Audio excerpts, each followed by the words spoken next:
Hello, hello, hello, hello. Good morning, good afternoon, good evening, wherever you may be in the world. Very nice to have you with us. We're on episode I think that's right, 352 of This Week in WordPress. Gosh, that's like Yeah. almost a year of days, if you know what I mean. How many days are in a year? Oh, no, it's not. Almost. 365. Almost. Oh, I can't count. Early I'm next gonna, year, you'll be 13 more episodes. for some reason, I thought it was 356 days in a year, which it really isn't. Thank you for joining us. If you're with us in the chat, that's really great. We'll get to you guys in a moment. I really appreciate your presence. But let's go around the panel that we've got today. So first of all, over there on my, I don't know whether that's right or left. I'm going to say right. It's the other right.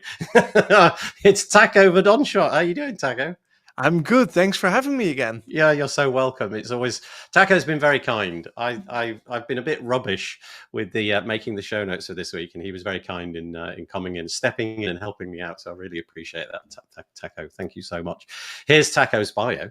Taco is the CCO at Progress Planner, a plugin that helps you maintain your website by rewarding you for completing important 5-minute tasks on the site. He's also active in the WordPress community team, WordPress Accessibility Day organizer. More about that in a minute. WP Meetup. I'm going to try it. Nijmegen. Yay! Well organizer and regular volunteer at his kids' school. Oh, I want to come back to that. He and his family live in Vitchen. Weekend. Yes. Oh, Yes. okay, Beacon. Yeah, like you said, Beacon, which is in the Netherlands. And today he changed his doorbell to. Did you to sound like the Super Mario theme? Okay, so I have two questions. The first one is, what's going on there? Why did you do that? So the software of our doorbell recently got an update, and they had this very grandma style ding dong sound as a default, and my wife and I really didn't like it, so I started looking into, can I change this? And then I learned I can upload any MP3, and now we have Super Mario as our doorbell. Oh, that's exciting. I mean, it was kind of funny. As soon as you said the software for my doorbell, I was thinking, we have come on, haven't we? We're no longer cavemen anymore. I have a door knocker.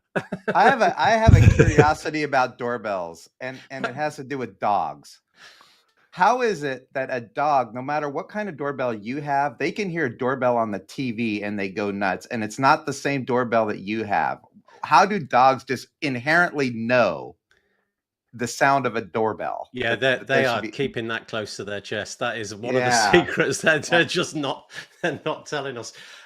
So that was the first question. Firstly, bravo. I think I'd put some like really screamy death metal music on it just to really freak everybody out. Almost Halloween, so I'll definitely have some fun with it. Yeah, that's nice. Yeah. Okay, the next thing is, what do you do at your kids' school? That's lovely. Yeah. So this is where we're going to run into English not being my first language. Okay. But so there's a body within the school where teachers and parents get to advise the school leadership. Okay, we call it PTA, Parent Teacher Association. I'll take it. Probably that. Yeah. Medezeggenschapsraad in Dutch. That exactly. That's what I was thinking. Yeah. And so that is at school level, but my school is my kids' school is in a group of 17 schools. Yep. And so there's another of those associations for the whole group, and that's where I'm in. Okay.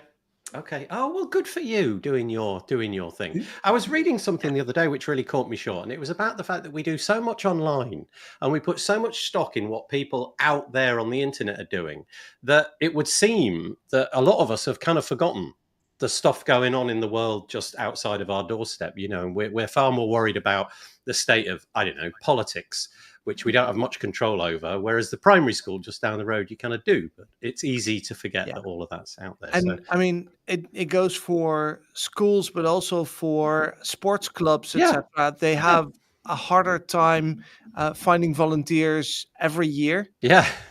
So there's plenty of opportunity to, instead of correcting someone on the internet who's wrong, to help out locally. So Last time I went to watch a game with my children in it, I was stood on the sideline watching the game, and I just looked around, and virtually every parent was staring at the phone. It's like, wait, your kids are literally there. What the heck is the message that you're sending? Anyway, bravo. Thank you so much, and appreciate it. So next up, just there, is Marc Benzakein. Hello, Marc. How you doing? Hello. How are you? Marc does not live in a box, despite the fact that it always kind of looks like he does. He does. I think inside the box. Oh, I like it. Oh, yeah, very good. Yeah, Very good. Good. Touche. Marc Benzakein, this is his bio.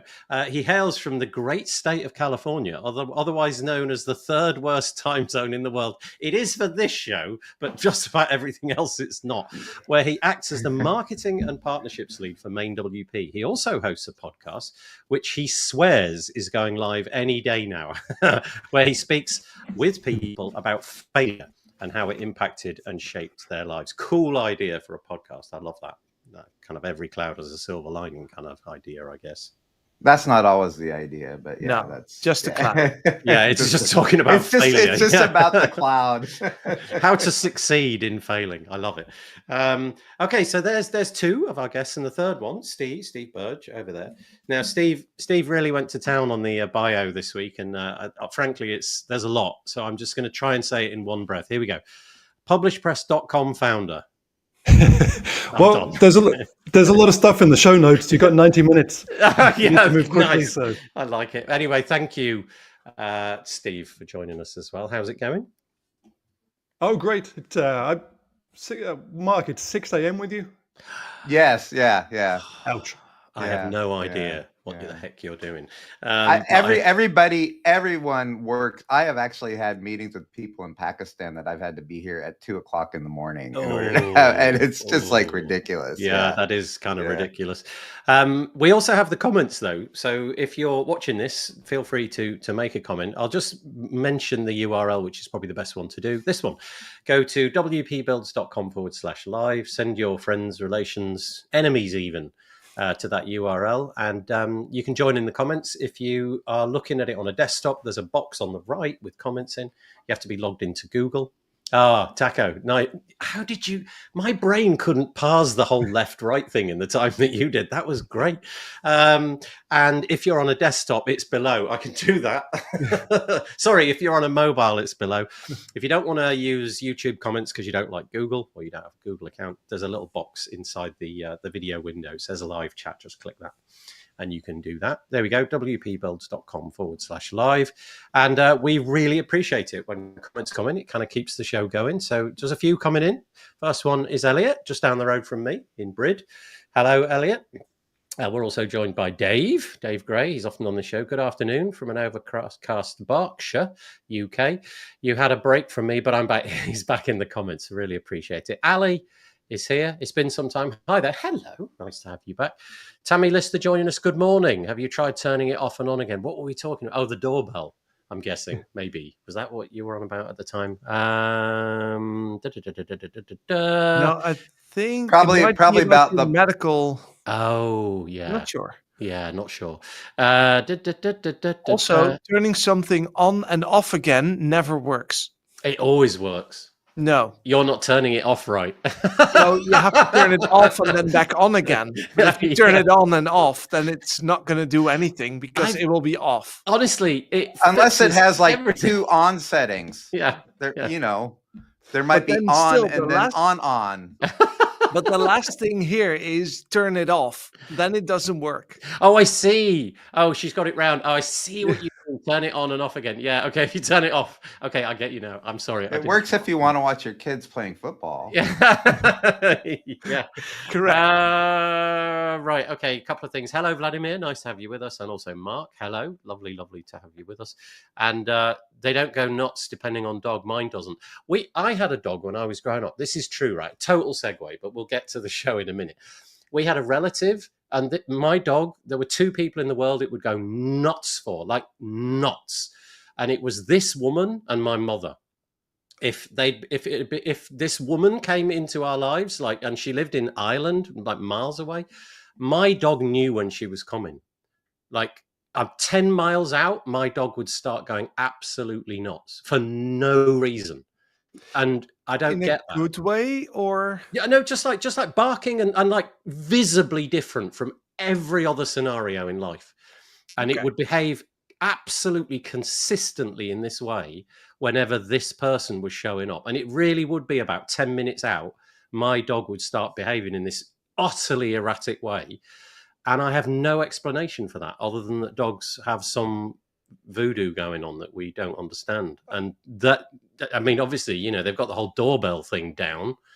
And they can also, you know, figure stuff like that out. Anyway, there we go. Strong perfume. I mean, boy, that would have to be really, really strong. Okay, right, here we go. Let's get stuck into what we're doing today. So here is our website. This is us, wpbuilds.com.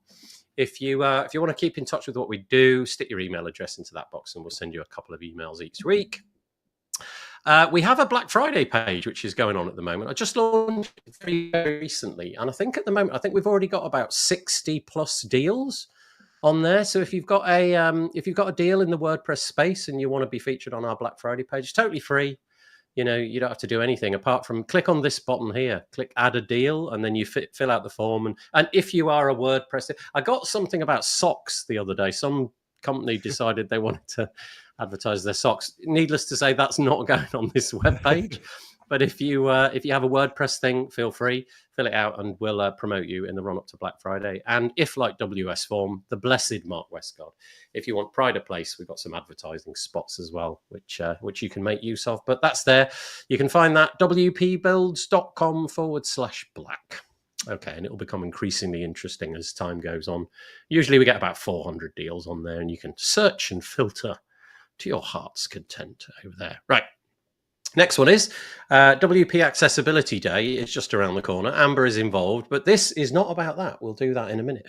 I had an in-depth conversation with Amber Hines because she recently did a survey where she went through page builders and block tools and things like that in terms of their accessibility credentials.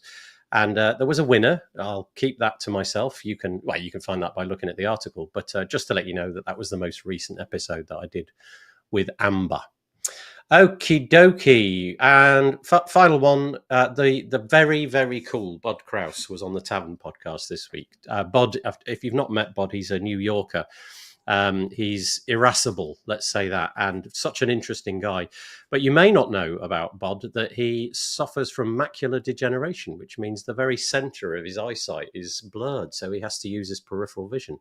And he talks about how he consumes the web and how he works in the WordPress space, given that condition that he had. And it's really interesting, really, really interesting. So go and have a listen to that.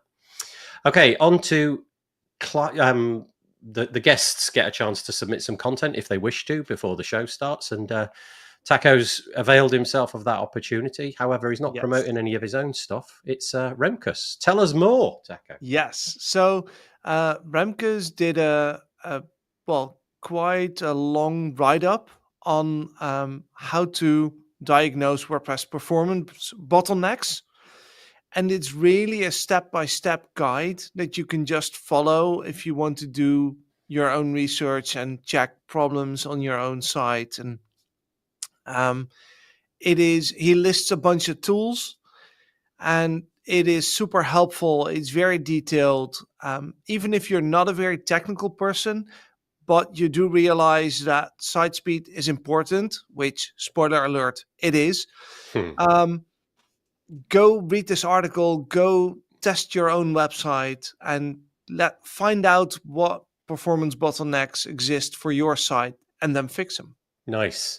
I have to say, like, when it comes to security and performance, those are two areas which for some reason never landed with me. I never learned much about them. So having people like Remkus and Tim, I guess, would be a candidate in the security space who are able to unpack that. Even if it's just suggestions, you may not do anything with it, but writing stuff like that up in a non-techie way so that somebody like me, or maybe you, Taco, can consume it. That's really nice. Very similar. I'm also not a developer, and I really like this because it's written in a way that anyone can understand. Okay, so I will put all of the links in the show notes, but obviously if you're looking at this, you can see it, but if not, I'll read it into the record. How I Diagnose WordPress Performance Bottlenecks is the name of that article. So I suspect if you Google that and then combine it with the word Remkus, you'll probably find it. Steve, Mark, anything on that, or shall I press on? I just have a great deal of respect for Remkus. I did an interview with him for Main WP, actually talking about performance, and I learned stuff just in that interview. It's like he's a great guy to get information from, and he knows his stuff. So I highly recommend this article. I read it last week, and I was like, wow, this is, even I can understand this. Yeah, that's kind of it. Yeah. Right. I'm with you. Steve, anything, or shall I move on? Okay, I will move on in that case. Okay, so the controversy,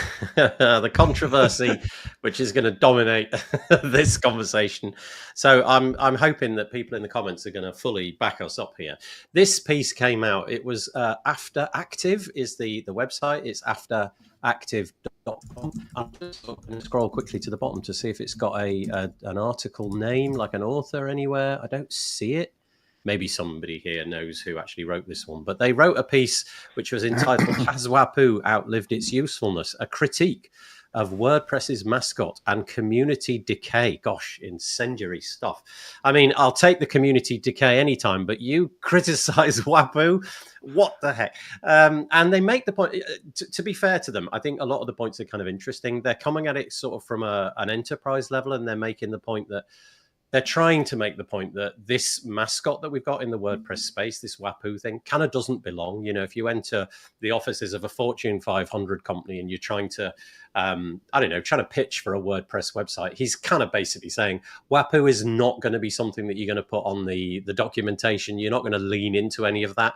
But there's a lot more to it. You know, he goes into why we use it, what the history is, why do people like it, and what have you, and then does this kind of breakdown of why he strongly recommends that we get rid of it.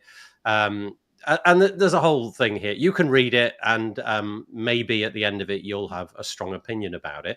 Certainly some other people did. So, for example, Iconic, the website Iconic, which is run by Nick Hamze, making all the waves in the WordPress space at the moment, he comes back saying, basically, screw you, we love our WAPUs, and then makes the really strong case, I think, for why WordPress is actually all the better for it. And the biggest win, I think, in this article was the comparisons. So he makes the case, for example, that if you look at the, PHP space, they have their little elephant logo, right? Yep. If you go to the Drupal space, they've got this curious little drop icon, which has got some sunglasses. It's very cartoonish. If you go to GitHub, there's kind of like, what is that? I'm going to say like a octopusy cat kind of thing. Yeah, something like that. And then what else was there? There was a couple of others. The penguin. Oh, of course, Linux, the penguin. Yep. I mean, Tux, yeah. And so his argument is, well, if these people are doing it and they're successful with it, why the heck not?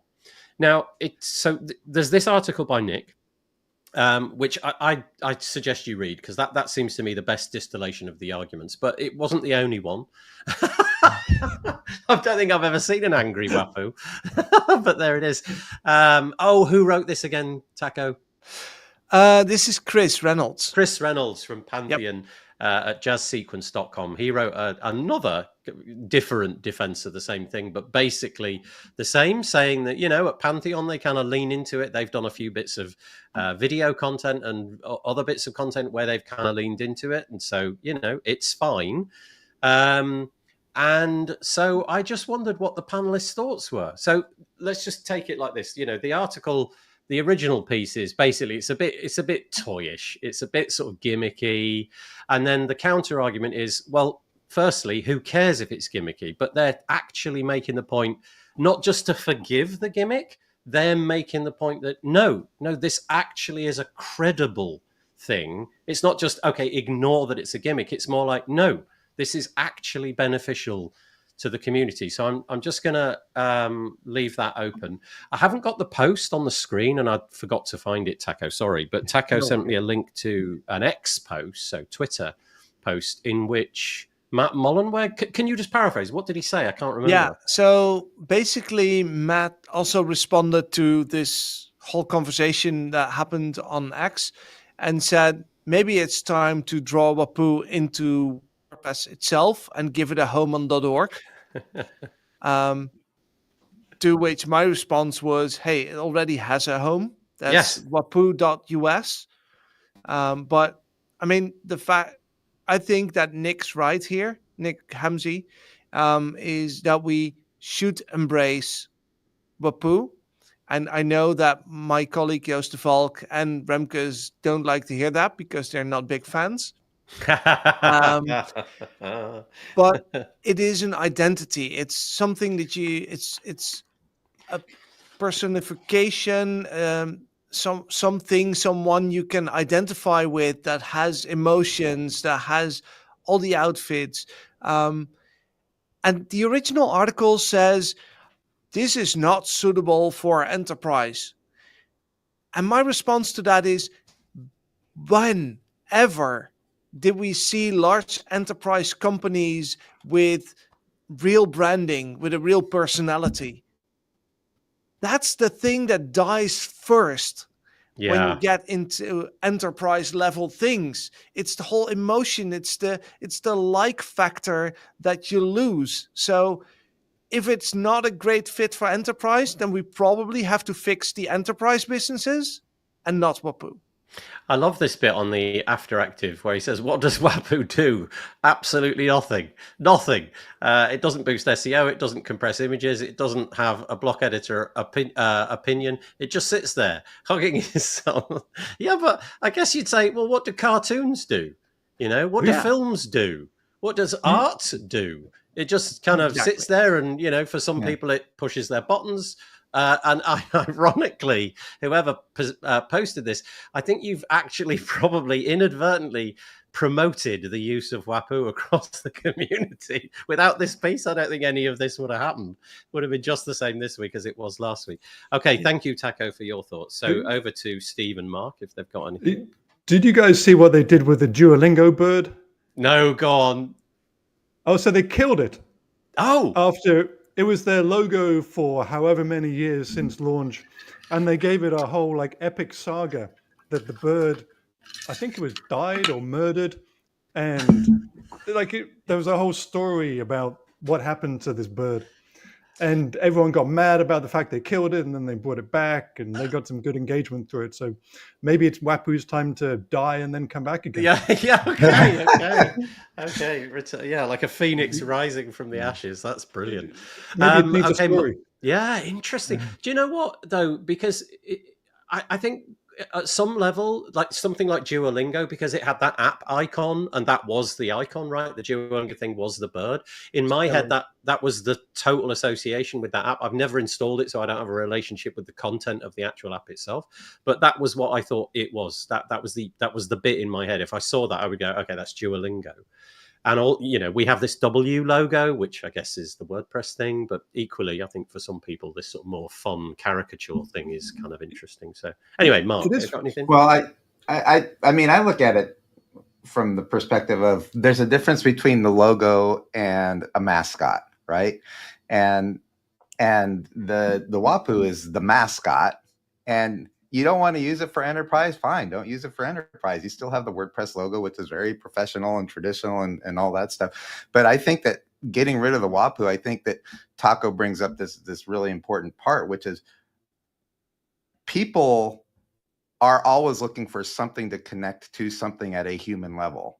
And that Wapoo brings that human connection that we all, secretly crave or maybe not so secretly crave in order to build loyalty and connection and long-term effect. So from a purely practical on the surface level, like you said, Nathan, it serves no purpose, and like it was stated in the article. However, on an intangible level, like art, like cartoons, like all these things that we need in order to have that human experience, which is really important, the Wapoo fills that gap. So I'm personally, I I've never thought the Wapuu was cute. I know I'm being unpopular here. I've never looked at the Wapuu and said, oh my goodness, I got to have 50 stuffed Wapoos on my shelf at home, and I got to bring one home to my kids every time I go to a WordCamp. I did, when we had Server Press, we did have Michelle Schulp designed a nice Wapuu sticker for us that had the Server Press logo, and that was great. But I've never really fully embraced the Wapuu at that level. But I certainly understand. I completely understand the need for it and why people like it, and why people are attracted to it, and it brings that connection, that whole which does go to the whole point that a lot of us are in WordPress, which is the community aspect of it. And I think the Wapuu bridges that gap between this kind of stuffy, stodgy, corporate-y kind of thing and the humanity side of things. So I think that's Marc, really interesting. Sorry, and there goes my light. Go ahead, keep going. That was literally at the end of what you said as well. That's kind of perfect. Yeah. Did somebody want to reply to that? I think somebody was just about to say something. Yeah. I actually had a funny story for Marc, but now he's gone. I'm here. Listen, still hear you.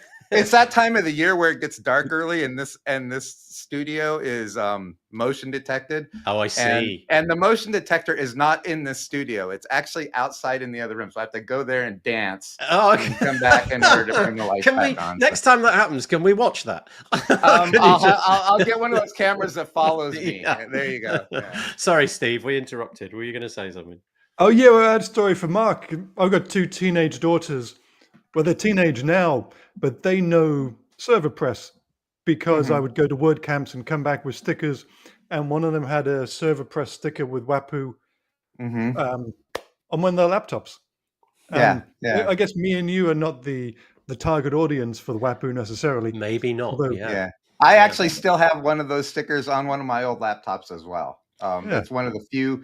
I actually have some Server Press stickers still on a few things, and that is one of the ones that I kept because Michelle's a close personal friend, and because she did such a great job on that sticker. So, nice. Yeah. So we have a contender for the title of this particular episode. It's what Marc just said, and it was "Fully Embrace the Wapuu." That at the moment is the leading contender for the episode name. However, it could easily be derailed by this.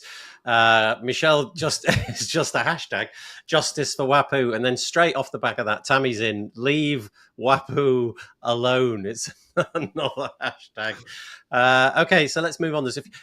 Every week there's one thing which gets more comments than anything else. I feel like we've got the one for this week. So here we go. Mark Wilkinson. I feel like I'm supposed to lie. I suppose that was like. Yeah, like he corrected that later. But to be honest, I'm not a fan. No, I get it. I totally get it. And for all the reasons. The thing is, it's kind of like you don't have to engage with it in any way, do you? You don't have to do anything with it if you don't wish to. No. For those that do. And Tammy says exactly that. Then don't use it. The community isn't a mascot. It can be used or not. And Tammy goes on to say, all I felt was Wapuu did something to them. Well, I don't quite understand that one. About the initial post. So, I see. I see. Yeah. Okay. What did Wapuu do to him as a child? Yeah, that's right. Yeah. Nameless person on the internet from that website. Or her. It might be, he or she or they. Yeah. Marc's putting himself, though, into it doesn't matter if you use it, but basket, though. He says, am I bothered that it's used? No. So there you go. So Dave says, people need something to put on the stickers at WordCamps. There you go. If it's just that, maybe that serves its purpose. Tammy's back. Also, culturally, East Japan, which is how the logo came about. Characters are important. We can't just judge our culture and should not. That's really interesting. I feel like that part of the world is very much more into that kind of iconography than we are. Over here, it's a bit of fun, isn't it? But maybe it has more cultural depth and importance over there. Michelle, you see, there's lots of comments about the Wapuu. This is an anime bold. comic with Wapuu. Yes, yeah. Get ChatGPT on it. I feel that we could have a video from whatever it's called, Sora or something like that as well. Michelle says, you can pry Wapuu out of my cold, dead hands. I actually enjoy the fun of it, but recognize it might not be for everyone. That's because not everyone is fun, Michelle. No, that's the thing. That's right. Yeah, indeed. No, we just don't use Wapuu in enterprise, which is fine. Yes, exactly. I think that's about although Dave does, Courtney, yeah, Dave's back. He does want to see a dance from Marc as he goes out into the corridor. No, you don't. Yeah, he does. He said it. No, it would be the most. It would be the most cringeworthy thing ever on. And yet, so much fun for the rest of us. My kids would disown me. Yeah, I know this feeling. Then Courtney, hello, Courtney. She's replying to Marc. Any thoughts on PHP Elephants? Yeah, it's probably a similar thought, I would have thought. Anyway, Marc, over to you. So there we go. However, I would just like to point out the one person who is heavily invested in the Wapuu is, of course, Marcus Burnett, who last time I was in Portland for WordCamp US just a few weeks ago, he managed to sell me the game Unleash the Wapuu, and I'm just going to show you. It can be a little bit more fun if you try. This is a whole game of about, I don't know what's in there, maybe 100 cards or something like that. That's a fairly large amount. And it's a game in which you join forces with your companions around a table and have a game all based around Wapuu, and there's absolutely loads of them. So, it does serve a purpose. It gets me and my family to fight each other. Well, I remember when we started building Publish Press, 6-7 years ago, I remember reading from Yoast. There was one of the Yoast members wrote a post about just how seriously they took branding for their plugin, how they were very, very careful about having a very strong Yoast brand that was taken through the website, through the plugin, through just about everything they did. I read that we ended up doing the Publish Press plugins. We have a little penguin mascots, and they appear on just about everything that we do. And that was direct inspiration from the Yoast team. That having a little mascot, having something that people recognize and think is cute. Like for years, when we had people on our podcast, we'd send them a little cuddly penguin, like a little plushy penguin that we'd get from a charity that supports nonprofits that help ocean health. And so, I highly recommend it. Keep the Wapuu alive. If you have a little mascot for your company. I think that's a great point because, firstly, I'd just like to point out that the whole left-right thing totally derailed you. Then I saw you go for the wrong side of your shirt. It's all it takes to overcome the human brain is just seeing yourself, and it's like left is right and right is left. But the penguin thing, I think I'm right in saying that you've got like 3 penguins, one at the front and then one on either side, sort of looking out in different directions or something like that. Yeah, part of the gimmick with our mascot is the penguins always come together. So it's not just one mascot. But that's so easy for me to recognize, right? I just see that little thing in a square and I know it's your thing. And that branding kind of works. Obviously, if you've got a logo which is recognizable, like Yoast has, that they've kind of got that working. Yeah, exactly. You've got I want to say chicken. I'm going the rooster. with Yes, it's a Rafi the rooster. I don't know the difference between a rooster and a chicken, but I'll go with rooster. I think it's great, and I think if WordPress does this, why not? Let's just have a little bit of fun. And it looks like Matt is now taking this on board. Maybe wants to make it part of the core platform, which is kind of interesting. I don't really know what that means, but anyway, there you go. Andrew Palmer says he also bought the pack of cards. Wapuu for the win. There you go. Yoast did the branding for Bertha AI too, for nominal people. I didn't realize Yoast did that kind of thing. Yes. Maybe they just do it. Okay. Now I have to show off a little bit, Nathan, because the team that is behind the original Yoast branding now works at Progress Planner. What, the people that did all the iconography and know the faces of the that's Aaron and Maaike. And nice. They're now colleagues here at Progress Planner. Oh, very nice. Okay, so thank you for that. I think of Andrew's work with Bertha. I immediately he's got a little purple robot. Yeah. That pops in my mind. Yep. It's exactly the same thing, right? It's brand recognition. And for those people, I can well understand how you wouldn't walk into enterprise. You're not going to go to, you're pitching Deloitte, a website. It's not going to be part of the materials, is it? But if you're doing something a little bit different, why the heck not? Actually, do you know what? I say those words, and as the words come out of my mouth, I think, why wouldn't it be? why wouldn't you emphasize the sort of more community side of the project? Anyway, there you go. Mike, I guess my question is, if you're looking for a solution, aren't you looking for the solution and not really, would you say, oh, they've got that stupid little logo, so forget it? Yeah, I mean, right. Well, the original the other article way, makes that point. They say exactly that it would put you off, whereas I'm not so sure. But it is the other way around, because at some point you're going to recognize the logo after seeing it several times, and whenever you need a solution, you go, "Oh, that was the people with the penguins." Yeah. Okay, let's move on. There we go. We've done our WAPU bits and pieces for this week, I think. But thank you, appreciate that. So you kicked up a hornet's nest after Active, and I'm not sure it ended up the way that you you were anticipating. Right. Okay. This is very, very interesting. I mean, profoundly interesting. I really am curious to see how this goes. So we're looking at a GitHub issue. It's Mike McAllister, and I don't know if you know Mike, but Mike has a theme called Ollie. He has a pro version of Ollie, so it's a way, he's able to monetize that theme. But in the more recent past, I want to say like 2 weeks ago or something, he released a plugin called Ollie's Menu Designer. I don't think there's any reliance upon any paid product. I believe Ollie's Menu Designer is in the repo, so it's totally free. I think you get all the features.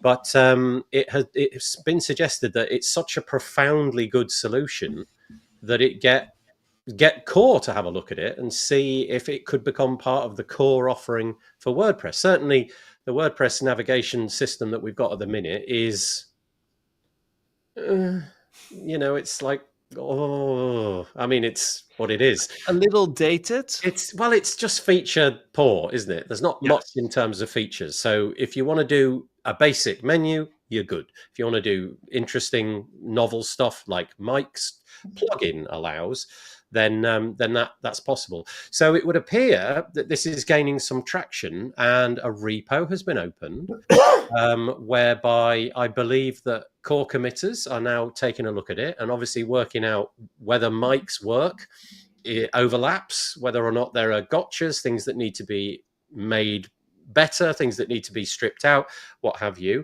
Who knows whether this will take off? But again, did I not catch somewhere? Didn't Matt chime in on this as well at some point in Twitter last week? I think Matt Mullenweg also gave it kind of a thumbs up, not like an official thumbs up, but more of a let's take a look kind of thing. But that would be fascinating if in one fell swoop, Mike felt that this was something that he wanted to offer up to the community, and the community embraced it, and we have this feature-rich way of doing navigations built into core. That seems really, really interesting. Any thoughts on that? So this is, I want to say, the third time I've seen this recently. We had, I had something in the show notes about the block comments feature that's about to come in WordPress 6.9. I think they're going to call it notes officially. That's but right. It's going to, you're going to have like little Google Doc style comments on Gutenberg blocks. And that was basically dropped in from the team at Multidots, I think, Multicollab. They developed a nice editorial comment solution and basically almost presented it to the core. They had to do some changes, but it was almost a pre-built feature ready to go and drop in there. And then I may be wrong on this, but I think Seth Rubenstein over at the Pew Research Center has done a couple of blocks, maybe like an accordion block and maybe I'm half remembering this, but actually someone doing outside work and basically presenting a feature that is sort of 90% done seems to be happening more often. And certainly the work that the Ollie team have done on this is awesome.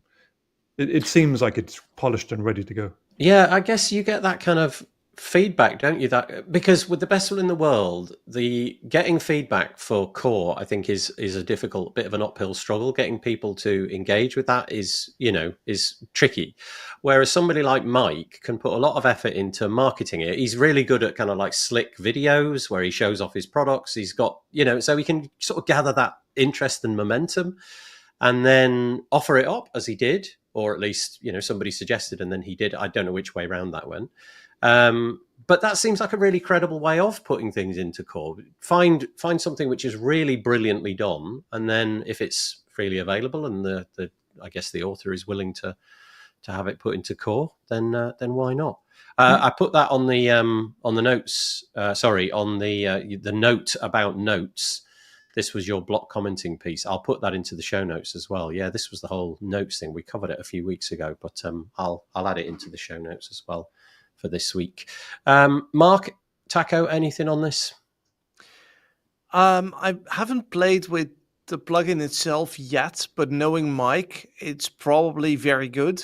And what I'm seeing online is very good. So I'm definitely going to have a play and really curious to see what Anne McCarthy and her team will find and if it ends up in core. Yeah, indeed. Nomad Skateboarding, thank you. Just maybe I'm getting the name wrong. He says it's just called Menu Designer. I think on the piece if you just look at this piece, then right at the top it's mentioned as being called Ollie's. I see. Ollie's with an apostrophe S. Ollie's Menu Designer. Yeah, I think you've got it right. But on .org, it is called Ollie Menu Designer. Oh, okay. So there's maybe some sort of slight confusion there, but maybe it'll just be called Menu Designer going forwards or something like that. And again, thank you. More commentary. There's a really good overview of the pros and the cons of it all, and things to ponder from Anne McCarthy on her blog. That's right. There is. And I'll try and dig that out and link to it in the show notes, but I didn't for this. But Anne talks about pros and cons and what have you. And, there's bound to be a bit of both. Not a direct drop-in, says Tammy.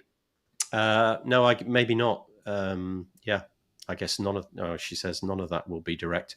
However, what it shows is good ideas should be explored, and it's amazing when they are. Yeah. Okay. Marc, anything on that before we press on? I'm interested to play with it. I actually have a project that I'm about to start on that actually it might be interesting to play with that on. Nice. Yeah. I think Generate Blocks also came out. I think they call it Navigation Menu or something like that. They have a similar thing, but I think it's rolled up into their core Blocks product, so I don't think it's been stripped out. But it does certainly seem that a lot of these third-party vendors, I know Cadence have a similar thing. It seems to be something which a lot of these companies wish to tackle because most people think that the core offering is slim, to say the least. Daveton, hello. Says, I haven't tried the Menu Designer yet. I've been so used to using page builders. Yeah, I believe that in this case, I think the Cadence one is bound up to the Cadence offering. I think Generate Blocks, their menu thing, is bound to their offering, whereas this Menu Designer one is not. So I think you could actually use it whilst possibly still using a page builder for creating content. I don't think you'd be tied into it in that way. But anyway, there we go. Certainly very, very interesting. And as if Mike wasn't doing enough with that, he over the last few days released a bunch of additional add-ons, I want to say, like a pro bunch of extensions for his theme. And I'll just mention what you get. If you're using Ollie Pro, there's obviously a free version of that theme. But if you're using Ollie Pro, I believe this is now part of the package that you've bought yourself into. And here are the names of the Pro extensions. Hopefully you'll be able to gather what they do from this. So the first one is Advanced Grid Controls. Speaks for itself. We certainly could do with some, design templating layout, couldn't we? Animation Designer. Keyboard shortcuts, advanced group controls. So it says with clickable cards and smart sticky positionings. Button icons. Ta-da! Yay! We want that because I think 6.9 is actually bringing in things like that as well. And then hover colors for interactive elements. And then there's a bunch more as well. So I believe you've got to be on the pro tier to make use of those. So yeah. Yeah, it looks like Tammy, who's in the comments, already played with the grid stuff. Okay. Because she left a comment. Oh, I guess that was an emoji when it first left her keyboard, but it's ended up as chef kiss. The grid stuff is, I'm guessing, something along those lines. Oh, good to hear. Is it? I honestly, the whole grid thing in WordPress core is kind of an interesting idea, but okay, I'll have a play. I think that sounds good. Anybody else on Ollie, or should we move on? I hope that Mike keeps building things because all of them are good. Yeah, indeed. Okay, right. Let's move on to this one. So we already featured Nick Hamsey. Nick Hamsey, honestly, I don't know what's got into his drinks, but he's like, just like can't get himself away from creating really interesting to read content. Honestly, this is fascinating. I have yet to encounter a single human being, an actual human being, who for a period of a month has managed to produce engaging content reliably. Like, it's normal for somebody to do like one or two over the period of a month, but for him, he just keeps knocking them out the park. And maybe that's just me. Maybe I just like what he's saying. But he's managed to figure out things which are profoundly interesting in the WordPress space and then talk about them. Whether he's got the answers or not, we'll find out in a moment. So this one is his take on why on earth you, as a new plugin creator, putting your plugin on WordPress.org, why it's very difficult to get over the boundary of the first 10 installs. And genuinely, honestly, I've been using WordPress for more than a decade, and I didn't know any of what is in this article. Taco can enlighten us a bit more in a minute, because I think you did. But he's basically saying that as a plugin developer, very, very hard to gain some traction. If you put your plugin in the repo, there is a whole set of rules as to how that plugin is going to be surfaced. So if somebody types something into the search box, how your plugin is going to surface. And unlike Google, where nobody has a clue how that whole system works, well, people have intuitions, but they don't know. WordPress is not the same. WordPress, you know what the algorithm is, and he's written it down. It's a bunch of maths, and I'm not going to try and understand it. But basically, he's listed out all the things that you can do. It's kind of like he's the way he sells it is a little bit like a panacea. You know, do these things and they will come. I'm not sure that that's kind of the reality, but nevertheless, if you don't do these things, they certainly won't be discovering you. So, for example, did you know, for example, these are the things that you need to have in your README file, your plugin title. This is the thing which matters way more than anything else. If it doesn't in the title of your plugin say what the plugin does, you've given yourself a bit of an uphill struggle. There's an excerpt, full description, tags, plugin slug, author's name, contributor names, that kind of thing, all matters. But the thing which matters most by a long way is the name, apparently. And then you can read the ranking and figure out how it all works. And did you know, for example, if you have no reviews, the repo actually regards you as having 2.5 stars, which I never knew. I thought that was kind of curious. Anyway, go and read it. If you're a plugin author and you're thinking about going into the repo and you want to make sure that you've at least tried your best to be discoverable, this seems really interesting. But I know, Taka, you had thoughts. Yeah, so Nick writes this as if as long as you follow these rules, it's going to be so much easier to get past that first bunch of installs, get to a couple hundred, grow to 1,000. You know, all you have to do is just write the right description. Now, I'm not saying that we've written the perfect description for our plugins, but I can tell you that it's not as easy as just do a few things and you will get thousands of installs. Looking at the plugins that we built with Progress Planner, it's really, really hard to get installs.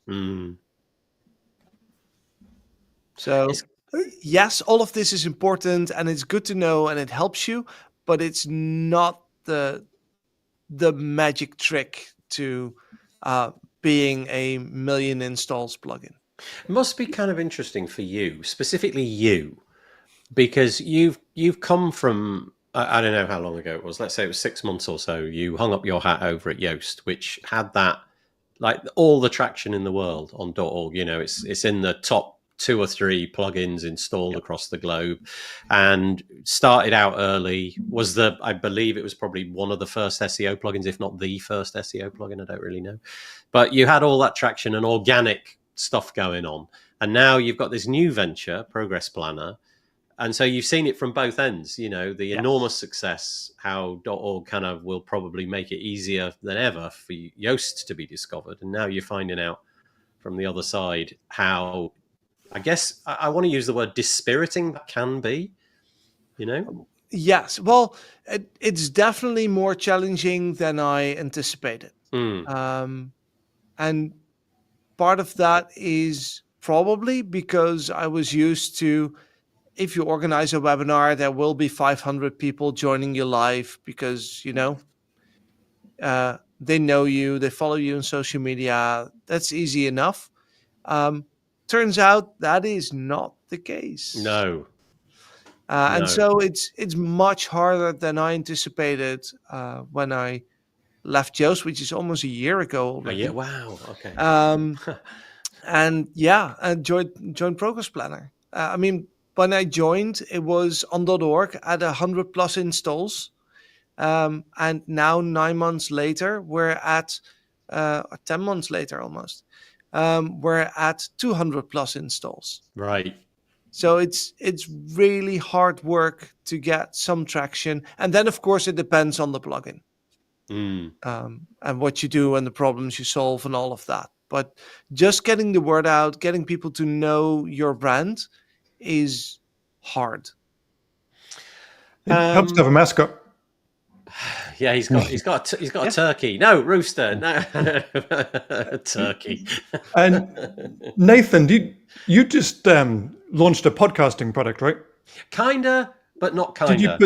We haven't put it on the repo? No, it's not going to be going on the repo, and we haven't quite launched it. We launched it in a sort of beta version, and then we got some feedback, and we're probably, I don't know, we keep saying we're always about 2 weeks away from finally launching it.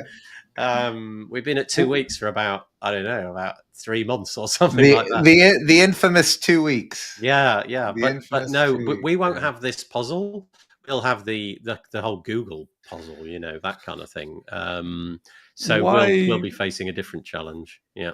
Do you mind me asking why? Why would you not try and tackle this challenge and put it on the repo, even for a listing? We literally don't have a free version. Basically, there's crucial stuff, which is how to describe it. There's stuff in it which we can't make it a lesser thing.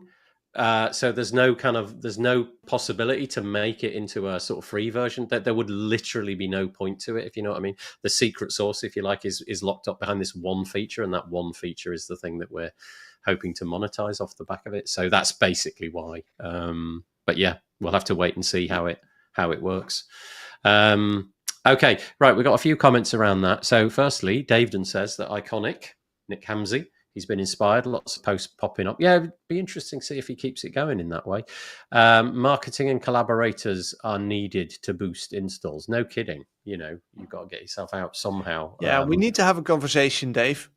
Yeah, Dave. Yeah, Dave, meet Taco. Taco, you probably met at yes. WPLDN the other week, did you? Yeah, we did. Oh, nice. Yeah, Dave makes some great content. I'm sure he. Yeah, there are. There's one or two companies, including the Astra team, launching their Shore products, who have the marketing and collaboration down to a fine art. They're able to put some of their new products onto like 50, 60,000 installs within a couple of months or so. Yeah. Between having Facebook groups and cross-promoting with other products. Maybe if Taco had launched Progress Planner with Yoast, kind of piggybacking off Yoast, that's the way to grow installs faster. I would love that. And we're in conversations, but let's just say that I'm not stalling those conversations. Okay. We'll see. Well, okay, we'll wait and see here. You heard it here first. See if anything comes of that. Okay, word of mouth. Marketing is quite hard to trace or attribute to readmes. Yeah, fair. Oh, yeah. Thank you, Courtney. And Mark says plugin marketing is infinitely harder than writing the plugins themselves. Do you know what? I would beg to disagree. I couldn't, Mark. I couldn't write a plugin if I gave it 10 years, it would. I wouldn't be able to do it. But you I'm did all right. a couple of weeks ago, Nathan. Well, no, I didn't. I'm collaborating. Yes, you did. So, No, you wrote a plugin a couple of with weeks Telex, ago. Yes. you mean? Yes. Okay. I kind of don't view that as mine. I sort of view that as belonging to the LLM. But it's interesting, Mark. So my experience is entirely the opposite. Marketing is much more my thing, or at least talking about things is much more my thing. Whereas I don't have the capacity to write it, but clearly you, a developer, have the opposite experience. Launch it, as it will never be ready for launch. It's so close. It's so very close. I promise you, it's really close. And you should try it. I think if you actually did try it, it might be something that you wanted to make use of. All assuming that install growth is what you want and benefit your monetized product. Yeah, okay. Yeah, fair enough. Thank you, Mark, for your comments. If you care about the active installs, we made one big mistake when we launched, which was to make the pro version a replacement for the free version. And I think if I remember, Yoast actually made some kind of a change about this. That you had the free version required and the pro version was an add-on. We've considered doing that because basically every time we upsell someone from the free version to the pro version, they uninstall our free version, our active installs go down, and that's less than ideal. So, I see what you mean. Okay, so in the scenario you're talking about, every single pro version is adding to the to the free version statistics. So even if somebody never finds you on .org, if they find you organically and realize they want the pro version right off the bat, then they have to have the free version. That number ticks up by 1. Okay, that's interesting. Yeah, that's the ideal way to do it. Yeah, that's fascinating.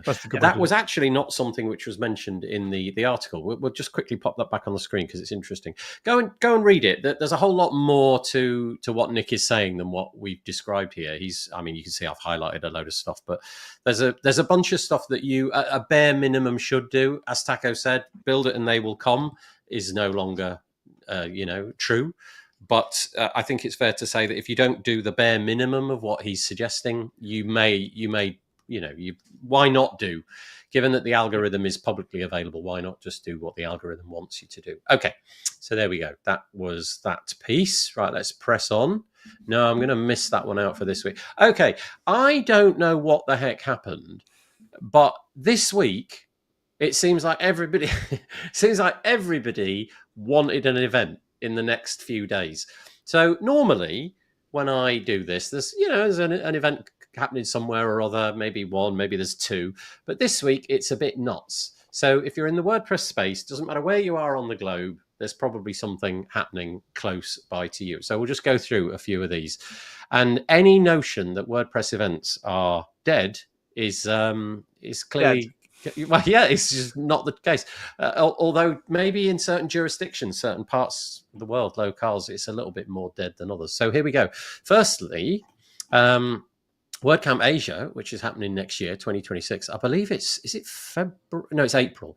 April in Mumbai. They released their first tranche of tickets. There's a whole thing about that. Like, is that just silly? Why don't we all just get access to all the tickets in one go? I see both sides. But anyway, the first tranche of tickets sold out within an hour. So, woohoo!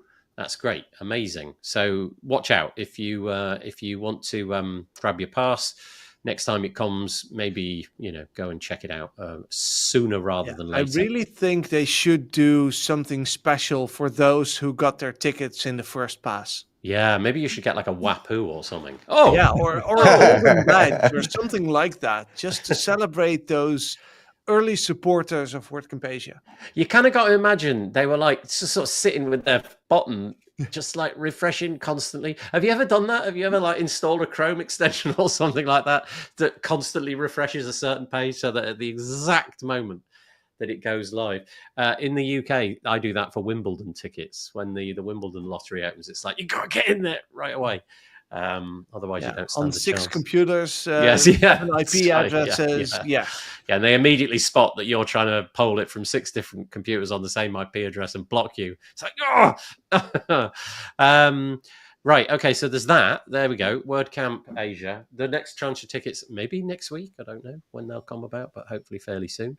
Next one. This is an online one. So this is not an in-person one, but very importantly, the WordPress WP Accessibility Day happening. I want to say it is on 15th and the 16th of Thank you. October. Yeah. It's this Wednesday, if you're listening early enough. Yeah. So happening a 24-hour online event. The content has been pre-recorded so that it's been, hopefully the best version of everybody's presentation will be coming your way. You can sign up for free. I believe there might still be some sponsorship slots available. Certainly you can get your ticket and you can watch live captioning, live. What else is there? ESL interpreter. Thank you. Yep. At great expense, I might add. I don't think that stuff comes cheap. So bravo. You're not wrong. Yeah, bravo for doing that. So that's happening this week. And tickets are free, Nathan. So yes. You can learn all about accessibility for free. However, there's a donate button. So if you want to help us organize this event, then your donation is very much appreciated. Nice. Yeah, thank you so much. Normally that would be where we kind of stop, but here we go. Not this week, sorry. Here we go. So the WP Agency Forum, which is happening in Madrid, that's happening also on the 15th, Madrid, Spain, I should say. So there's another one. Also on the 15th, this is the 15th to the 17th, though. This is a little bit longer. Is WordCamp Canada or WordCamp A? That's happening. There's a whole, it's multiple track, big, kind of like a flagship event, really, one of the bigger ones. And then just to add in something to that, Matt Mullenweg, it says breaking here, so I'm guessing that this is like something which wasn't a couple of weeks ago intended to happen. But yep. Matt Mullenweg is now going to do a town hall. I don't actually know what a town hall is, but is it like a panel kind of thing where he just taking questions? Taking questions, yeah. It just Q&A, ask me anything. Okay. Yeah. So that's new. I don't know where they managed to squeeze him in on the itinerary. But anyway, Matt will be there. So if you've got any questions for Matt, that will be happening. So that's the 15th to the 17th. Are we over? Oh, no, not yet. So WordCamp Islamabad. Guess which day it's starting? Could it be the 15th? Yes, it is. It's the 15th of... No, it's not. Oh, the 18th. The 18th. Yeah, darn. Yeah. But still, this week, WordCamp Islamabad. It's a 3-day one, so I'm guessing it's, pretty big, maybe multi-track, I'm not sure. WordCamp Dakar, which is on the same dates. So I don't know how the whole visa thing works in that part of the world, whether it's easy for people from Bangladesh to get to Pakistan and vice versa. But, it doesn't matter now because there's 2 events for you can go in Bangladesh to WordCamp Dakar or WordCamp Islamabad if you're in Pakistan. Also, the 18th to the 19th of October. Are we done? Are we? Heck. WordCamp Guatemala. The 18th. So it seems like the 15th and the 18th are very important days for this one. That's happening. And I can't tell you where it's happening because I don't know. But anyway, it's in Guatemala somewhere. Apologies for not being as prepared as I should be. The University of Galileo. Yeah, but where is that? That is in. If you scroll down a little bit, there's an address below the image. Okay, it's in Guatemala City. There you go, Guatemala City. Okay, thank you so much. So that's happening. Are we done? Nearly. We're nearly done. I think this is the last one. Is it the last one? Yeah, it's the last one. And WordCamp, word that I can't say, Skopje is happening on the 18th. So if your birthday is on the 15th or the 18th of October this year, then nobody's paying attention. Good luck with that. Yeah, we're all off to WordCamps. So you know what? Like we keep talking about events in decline. When you look at something like that, maybe they're in decline at other parts of the year, but that is a boatload of things going on in the WordPress community. I think I just rattled through about 7 or 8 events all happening this week. I have no idea though why this week. What is it about October? There was middle of October. There was at least one last weekend as well. WordCamp Helsinki. Okay. Suomi, I think they call it. Yes, that's right. Yeah, that's right. But I don't know why this time. Like, is it like what's going on? So if you look at the schedule, there's 2 times a year where there's a lot of events. Okay. And this is October, late September, early October is the perfect time because everyone's back from summer vacation. You have a couple of weeks for your last minute organizing stuff, and then you can do the event before Halloween, Thanksgiving, holidays, and all of that. So it's in that little few weeks that there's no big events happening and everyone's back from summer vacation. Okay. You'll see the same in March, April, May. After New Year's, winter's nearly over. And then before summer, you also see a couple of weeks where there's a huge spike in events. So it's twice a year, every year. Yeah, interesting. So this time and sort of beginning, first third of next year, something like that. Yep. Okay, well, there you go. I know that in my part of the world, events are sort of few and far between, but there's a whole load of things to choose from right there. So hopefully there's something near you. Right. Okay. I just want to mention this one. I'm not going to go into a deep dive, but I know that page builders are a popular thing. Block suites that tackle, all of the bits and pieces that Gutenberg Core does not have. There's loads of them. So we're looking at a few on this page here. So you may have heard of some of these. There's things like Cadence, we mentioned earlier, Generate Blocks, GutenKits, the Spectra, there's coming soon. I don't think it's out yet, but there's Etch was a new kit on the block, and then Stackable and things like that. You know what I noticed looking at these? One of them has a nice mascot. Oh, and it's right in the middle. Look at that. Three or four of them have identical logos. Yeah. Couldn't tell them apart. That's one of them instantly memorable. Has the Otter blocks, I think. Otter blocks, look at that. Yeah, he's got a nice little otter. The only thing they've done wrong is they haven't made the otter big enough. I think the otter needs to occupy more of that square. But yeah, well spotted, and I appreciate that. That's brilliant. This is David McCann's website. It's called Dynamic WP. He's got a thriving Facebook group. And he has taken it upon himself to measure the performance of third-party blocks and compare it to Core. Honestly, I'm not going to go into the technical details of it, but he lays out in this post the process that he went through to test them and what metrics he was looking out for on the other side. It's a little bit like the Amber Hines one that we did a couple of weeks ago, where Amber talked about page builders in terms of accessibility. It's a similar take, but this is on the performance side of things, and he compares the pro version, the light version of each of them, and draws some conclusions. So without revealing anything, I'll just drop that in. It's called Performance of Third-Party Blocks and Core Compared, and somewhere there's a video, a 15-minute video, if you want to see what he's up to and how he's doing. I think the only downside of this research that he did is that he didn't use an actual page. I mean, for testing, he used a page with just a header and a single block, but this is not production ready, what it would look like if you had a full page built using those blocks. Yeah, it's interesting.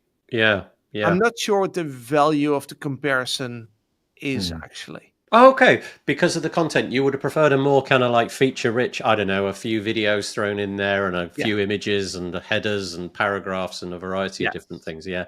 Yeah, I guess it's way harder to compare because, you might not be able to build the exact same page using all of these block suites. But right now, it's sort of a theoretical bare minimum, but not something you would actually use in production.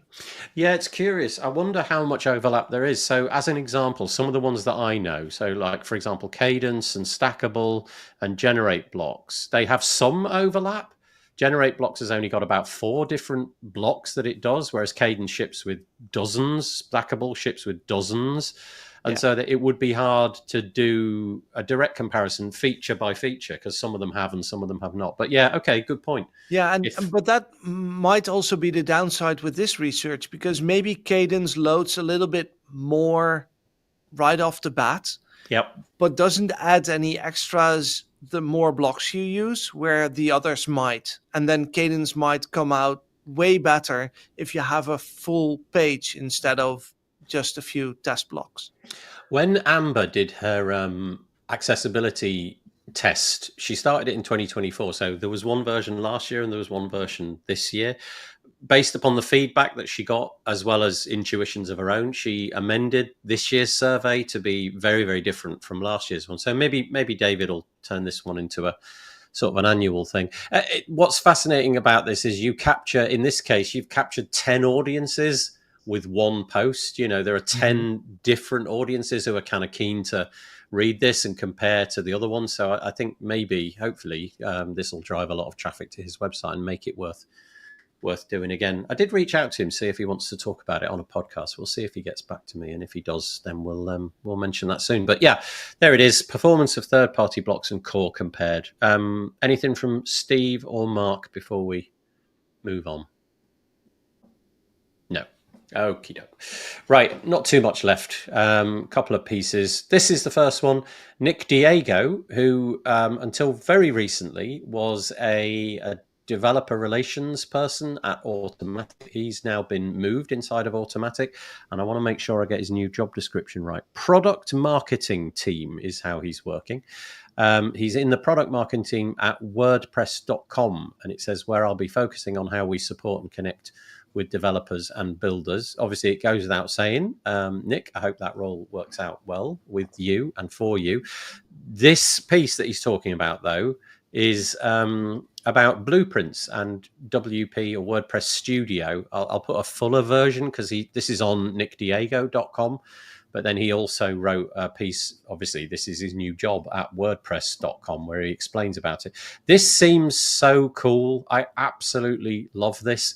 So if you haven't used it, Studio is, I want to say automatic. Is it an automatic thing, or is it? Yeah. Is it an automatic thing? Yep. So you download it on your Mac, on your Windows PC, what have you, and it enables you to create a version of WordPress, a little bit like something like Local does. But the difference is that it uses Playground. So instead of having a whole ton of complicated technology holding it together, this is very complicated technology largely built into the browser. So it's using Playground to do that. And up until recently, if you started up a site, you had limits on what you could do, templates and things that you could build a site from. However, we now in Studio 1.6.0 have got this idea of blueprints. And blueprints allow you to basically build out a site in whichever way you like. And then in a theme.json file, you specify what that site is like. So, for example, you bundle it with a bunch of different plugins and what have you. And then when you build it in Playground, you tell it, I've got this blueprint, and then it will build an identical replica. So it's kind of like, other tools have got it. They make the point. I don't know how true this is because I don't really understand the technicalities of it. I'll just read this bit. So Nick says, other local development tools often rely on full site snapshots, which can be large, hard to share, and locked into a single environment. Yeah, that all scans. Studio blueprints, by contrast, are portable and declarative. It's a single JSON file which you can reproduce the same site and set up on any machine instantly. That makes it more flexible for teams, easier to keep in sync, and more powerful for testing and iteration. So the only question I had, and Taco I think answered it, I wasn't sure whether you could bring along pro plugins for the ride, if you know what I mean, because obviously if it's just a themed JSON file, presumably for repo things, you're just pointing to the repo URL or something like that, and it'll go and install it as part of the onboarding. But obviously, if you've got a pro one, how would it know where that? Maybe you can copy and paste that into a field somewhere. Anyway, it depends on how your distribution for your premium product is set up, but it is possible. But this, I don't know, like as an example, main WP with all of its, like, I don't know how many you've got, let's say 20 plus different extensions just for your own product. Presumably there are certain scenarios where, okay, you'd want these 5, but not these 15. You'd want these 8, but not these 12. With this blueprint thing, you can ship this for people to test in a heartbeat. Right. So that they could check out different variations of your platform. Same for Publish Press. You know, Correct. You want this thing enabled and not that thing. Okay, here's a version just tailored just for you. It's kind of interesting. It's just a file. It's just a JSON file. It's kind of brilliant. Yeah, I mean, that's what most plugins use for like importing and exporting all their settings, right? Yeah, but this one, I guess, builds it from the ground up. So you could have this as like a trial website, or I presume if you're an agency or something, I don't know, and you've got a range of like 3 or 4, 5 or 6 things that you constantly deploy every time you build something new. Now you can. So that underlying technology is just there for you to build. Pretty cool. And all happening in Playground. So basically all happening inside the browser, which is just phenomenal. I know that when we had, once again, bringing up ServerPress, when we had blueprints for desktop server, that was one of the most popular features, was that ability to do exactly that. So to be able to do that on a Playground site is pretty awesome. But then if you think about it, you could basically email a site. You could just send somebody with a JSON attachment the entire site. I mean, obviously, you know, I don't know how deep you can get into the configuration of different things and what have you, but you know, here's a JSON file. Click this link, download Studio, chuck it in there. There you go. That's your site. That's what we've proposed. Yeah, and even better than emailing is that you can now do version control on those blueprints. Yeah, because it's just a JSON file. You can store them in GitHub. Sure, right. And have full version control on this is what changed at this date. And yeah, very, very nice. Anyway, it's all available now. This piece was called, let me just pop it back on the screen, introducing blueprints in WordPress Studio 1.6.0. As I said, I'm not sure how the whole premium plugin works, but it does sound like Taco thinks it's totally possible. So that's great. Well, and the interesting thing, I think it was mentioned either here or in Nick's article, is that it's the same blueprint that you use for Playground, you can also use for Studio. Right. So you can build it up locally, test it locally, and then share the JSON file with someone halfway across the world who can either use that on his local machine or can load that same blueprint into Playground and just try it on a web browser. Okay, so that opens up. So literally just, okay, here it is. Just click a button and 10 seconds, well, probably a bit more if you've got a few plugins that need to be downloaded. But you can just try it out in the browser. It doesn't have to be through Studio. So you don't even need Studio. You need Studio to construct it, I guess. And then you'd export this JSON file and then you can just send that and somebody can use it. Send it to your customer with a Playground link using that blueprint and they can have their demo online. Gosh, it's voodoo. We're living in very interesting times. Absolutely amazing. Comment about that from Marc. Marc says, presumably you need to use Studio for local development though. So that was what I was just thinking. You would need to build it in Studio, I'm guessing, to get that export. I'm not sure. But that was my initial thought, and then presumably share the link as Taco said. In terms of it being portable from developer to developer, yes, let's see. Let's all have a collective play and see what. Well, if you're really good, you can just write the JSON off the top of your head, and you don't need Studio. This is just the sort of thing I do in my sleep, Taco. I often find myself waking up in the morning, never fully fleshed out JSON file. Do you dream in JSON, Nathan?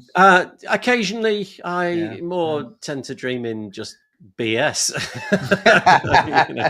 Wake up in the morning and I've dreamt about. How portable is that BS? Very difficult to get out of my head, to be honest, Marc. It's nobody wants to examine the content of my dreams. They're interesting. Let's say that. Yeah. What did you say? They're private. Yeah, they're very private. Yeah. The day will come, though. Neuralink is about to change all of that. It won't be long. Okay, so right, new product time. Let's talk about this one. It's not really new, I guess, if you're in the WordPress space. Here's another company, a bit like Astra that you were saying, Steve, a little while ago. I feel like this company is hot on the heels of Astra. Brainstorm Force is the company behind all that. This is WP Managed Ninja and their Fluent suite of products. They've got a new one. New in the sense that it's about to launch tomorrow, I think, but not new in the sense that they've been marketing it for quite some time and, you know, touting its features and what have you. I won't say a great deal about it because I don't know a great deal about it, but if the marketing hype lives up to the actual what's in the product, it does seem like a really credible kind of WooCommerce shortcut alternative.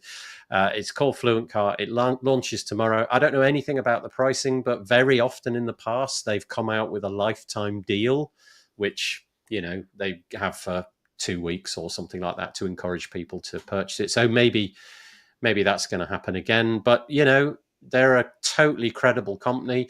And I think one of the things which will win people over is they've got this ecosystem. You know, they've got the forms, they've got the CRM, they've got all of these different bits and pieces which just sort of hang together. Anyway, launching very, very soon. But I don't know what the success will be. I know that, you know, moving from one e-com platform to another is going to be difficult.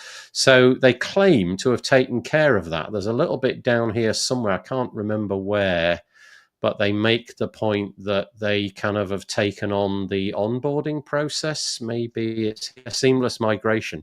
Says switching from your current platform to Fluent Cart is as simple as adding to the plugin to your site. Configuration is simple and migration is just one click away. Who knows whether or not they'll fulfill on that promise. Davedon also. Yeah, join the club, Davedon. It's just me and you, mate. We're doing JSON. You know, I'll say, imagine if that was true. Davedon, if it in fact is true that you write JSON on your sleep, I have no words. I don't know what to say. I'd love to see what you build. No, I'm not doing that. Anything on Fluent Cart before we move on? We've only got a couple of minutes. It's nice to see more stuff happening in the e-commerce space after Shopify launched their plugin a couple of weeks ago. Yeah, they make the point that this is all inside your WordPress database. And honestly, though, don't you think they've got this marketing totally down pat? I mean, look, they've got all these influencers, let's go with that, who've already made video content about the plugin. So they kind of built it, given it to the people who can, you know, make people's eyeballs turn to it. They've already created like full walkthroughs of the whole thing. The hype is real already, and they're going to launch it tomorrow. And here am I talking about it. It's amazing. They've done such a great job of launching this. Let's hope that it's as good as is claimed. The other bits and pieces were about hosting. And honestly, I think with the time that we've got available, I won't really get into them, other than to say that this is beyond my pay grade. There's a thing called the Hosting Alliance's Trust Seal. And Ray from the repository mentions the fact that there's this kind of like self-certified hosting certificate called the Hosting Alliance, and there's this Trust Seal program. I haven't got time to go into it, but I'll just say go and check it out. There are 10 hosts that are now sporting this badge. They are 20i, Altus Host, Big Scoots, Black Knight, DreamHost, Green Olive Tree, Hostinger, Raxmark, Shark Tech, and SiteGround. They are the inaugural recipients, so you can go and read what Ray says all about that, and judge for yourself whether or not that's something that you want to pay attention to when you get your next host. Okay, that's all I've got, I think, unless anybody wants to talk about that one very quickly. No, thought not. Okay, that's perfect. We're about 1 minute away from when we should finish, so that's absolutely ideal. Thank you so much. If you joined us, what have we got? Oh, a couple of things just dropped in. Davedon says the big product suites I use these days are WP Social Ninja, that's Fluent, Brainstorm Force, sure, and Bit plugins. Okay, interesting to know. Thank you for that. When you have Paul, WP Tuts, you've gotten a bit of success already. Yeah, I don't know what his audience now is. I think his YouTube channel is like a couple of 100,000, maybe more. It's huge, huge, huge, huge. And there's a comment by a chap here called Marc Benzakein. No idea who he is, but I'll just leave that one. Yeah. I was just addressing earlier Courtney's Yeah, I comments know, yeah, in the chat. So. Okay, in which case it only remains for me to say thank you if you wrote a comment. I really appreciate it. But of course, thank you to Taco over there. Thank you. Thank you to Mark over there. And no, I got it wrong. It's been so no, I can't do it. I don't even know where to. Steve's over there somewhere. Yeah, Taco, help me out. Where's Steve? You're over there. No, Steve's below you, surely. Steve's here. Yeah, Steve. Yeah. Mark's there. Yeah. And I'm I here. can do you and I can do Mark. For some reason, my head won't do. There. Right in the middle. There you go. There you go. Yes. Yeah. There he is. That was. Honestly, I'm getting older. Did we really get through? Did we get through the whole podcast without telling your eyeball story? No. Nobody wants to hear that. I have an All right. story. I have a great coordination thing for you guys all to try. Okay. This is going to be great. Yeah, You're gonna love lovely. this. Okay. You can do this, right? Yeah. Oh boy. But can you do this? Is that the other way? Yeah. The other way. Oh, wait. Hang No, on. that's the same direction. Wait. Hang on. I'll get No, one. there's this Hang on. way, That and was- then there's this way. That's the same. Yeah. Should do it with the hands. I totally can't do it. I can't do it. It's so hard. Okay. This is not a coordination thing. Okay, everybody do that.